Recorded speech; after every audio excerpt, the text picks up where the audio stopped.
Lecture 2.4b, Part 2. In the first video, we talked about the definition of the slope of a tangent, and it was this amazing definition that connected things that you knew from geometry and Algebra 1 to something you just learned in calculus. This video, we're just going to do examples, and I have 4 of them. I'm going to do 2, you're going to do 2. Here's the first one. Oops, there we go. Nope. All right, first one. The example is to write the equation of a line that is tangent to this function at the point where x equals 2. If you set up your work like we normally do, we have a given equation and we're looking for a tangent line. One strategy that might be helpful in the long run is sometimes when you're not really sure what this means, what you're supposed to be finding, it helps to think about the format of your answer. If we want the equation of a tangent line, basically, our answer is going to look something like this. And you'll recognize this from in class. It's just the point-slope equation. In order for me to write an equation like this, I need to know the slope, and I also need to know a point so that I can find these 3 numbers. Well, I've got half of a point right here.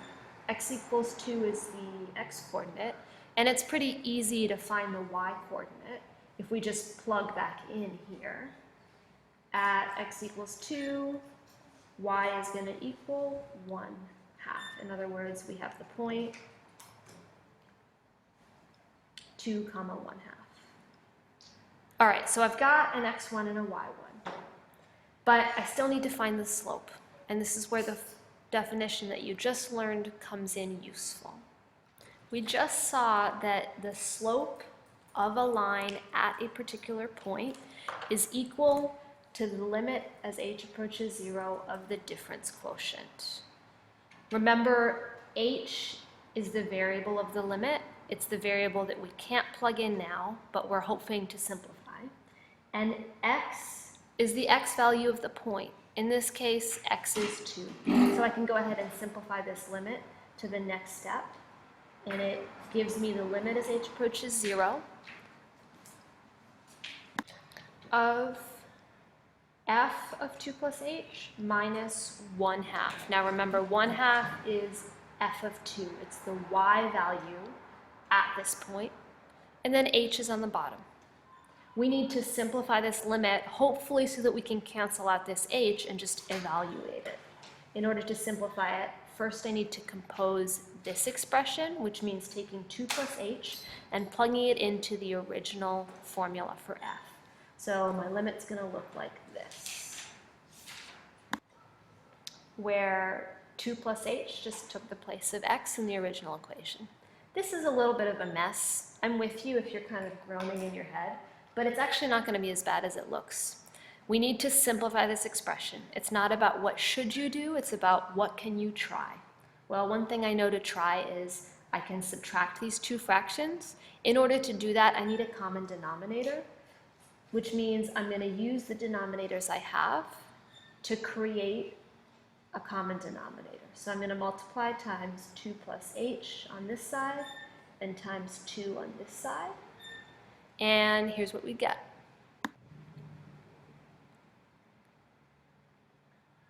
And don't forget the h on the bottom. That's going to be a common mistake. Next step, I can go ahead and combine the terms on the top.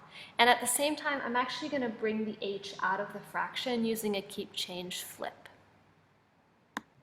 A lot happened at this step, so make sure that you process everything I did. First of all, I had the same denominator, so I combined the numerators by subtracting.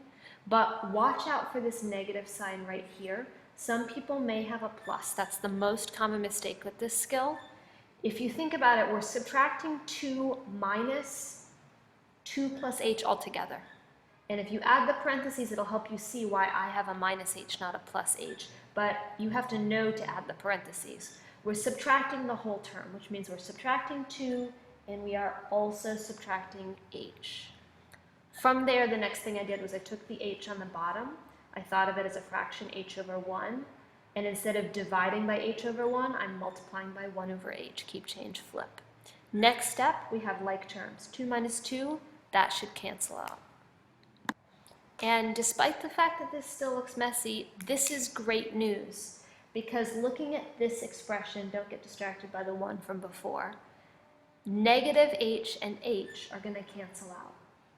And they're going to leave me with negative 1 over 2 times 2 plus h. And once we've canceled this h out, I can evaluate the limit. All I need to do is plug in 0. There's no longer a discontinuity. When I plug in 0 for h, I get negative 1 over 2 times 2. In other words, I get negative 1 over 4.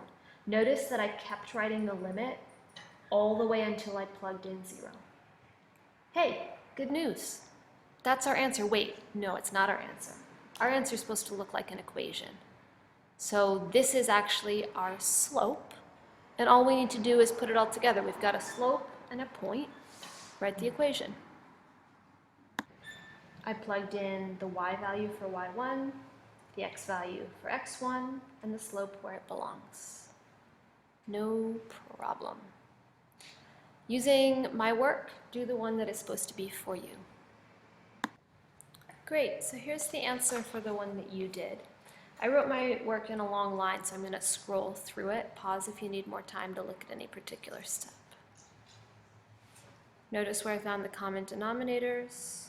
Notice if you were careful with your negative sign. Notice where the h cancels out and when I stop writing the limit.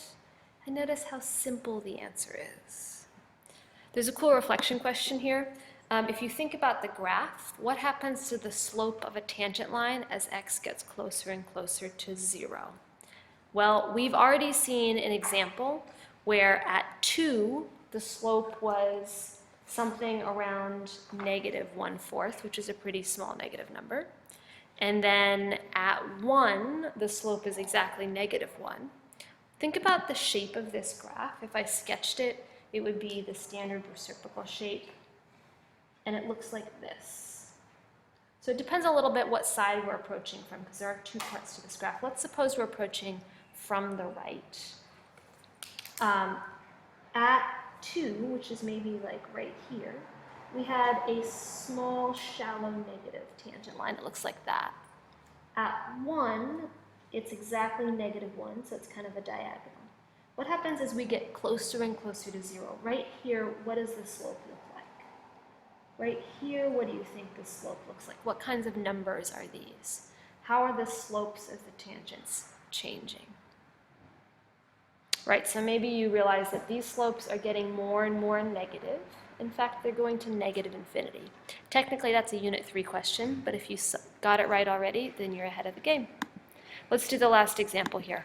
So there's something else called a normal line. A normal line is a line that's perpendicular to the tangent. Easy enough to find. We're just going to find the slope of the tangent using that same limit, and then take the opposite reciprocal to find this thing called the normal line. Let's do this example. Great, so first thing, obviously, we need to know what the point is. At x equals 4, y is going to equal 2. Because the square root of 4 is 2, I just plugged into f of x. First, we'll find the slope of a tangent using the formula. And remember that x is just talking about the x value of the point in question. So this limit just equals this one. And then we set up f of 4 plus h by composing, by plugging 4 plus h into the normal function. And at the same time, I just evaluated f of 4, which is 2. Now, remember, our goal is to evaluate this limit. I can't plug in 0 now because it would get a 0 on the bottom. Can anyone think of the trick I should use for a limit that looks like this? Right, so this is going to be a good candidate for the conjugate trick, and that's because you can't just take the h out of the square root, but there's a tricky way to do that. So I'm going to multiply the top and the bottom by the conjugate of the top expression. Remember, this binomial treats the whole square root as one piece, so it keeps a plus h inside the parentheses, and the sign that changes is the one in between the 2 terms. So it's going to be the square root of 4 plus h plus 2 that gets multiplied on the top and the bottom. And when I FOIL the top out, the middle terms are going to disappear. That's the whole point. And we'll just end up with an expression that looks like this. The squared cancels the square root out, and of course I can square that term. I'm going to hold off on simplifying the bottom for another minute. All right, somebody somewhere is watching this video and smiling because you know what's coming. Hooray, they're gone. Don't forget that they leave a 1 in their place on the top. It's still a fraction. It's in fact the limit as h approaches 0 of 1 over the square root of 4 plus h plus 2. But this is an easy limit. I can just plug in 0 for h. This becomes the square root of 4 plus 0. Well, that's just the square root of 4, which is 2. And we get plus 2 right here. And we get a slope of 1 over 4. If you wrote down a slope equals 4, you forgot the 1. The slope is 1 over 4. Wait, the slope of what? This is the slope of the tangent line. Now, we want the equation of a normal line. And in this case, the normal is a particular mathematical term. It's not just saying that the line is normal. If the slope of a normal line is perpendicular to a tangent line, mathematically speaking, the slope of the normal line is the opposite reciprocal. So I flip the fraction and I get 4 over 1, and then I turn it into a negative. The slope of the normal line is negative 4. And my answer is going to be the point slope equation with this slope and that point. Write it out for yourself. Should look something like that. Pause the video, rewind if you need to see anything of this again, and then do the one for you, which is the same function, but at x equals 1 this time. Great. Here's what your work should look like. Again, I'll scroll through it slowly, and you should use the pause button if you need to.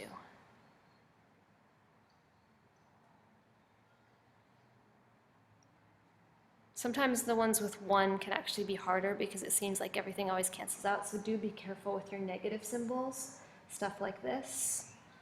And then don't forget, the first slope you find is the tangent. You have to take the opposite reciprocal. And aren't you loving point slope form? I hope you do. I'll see you in class.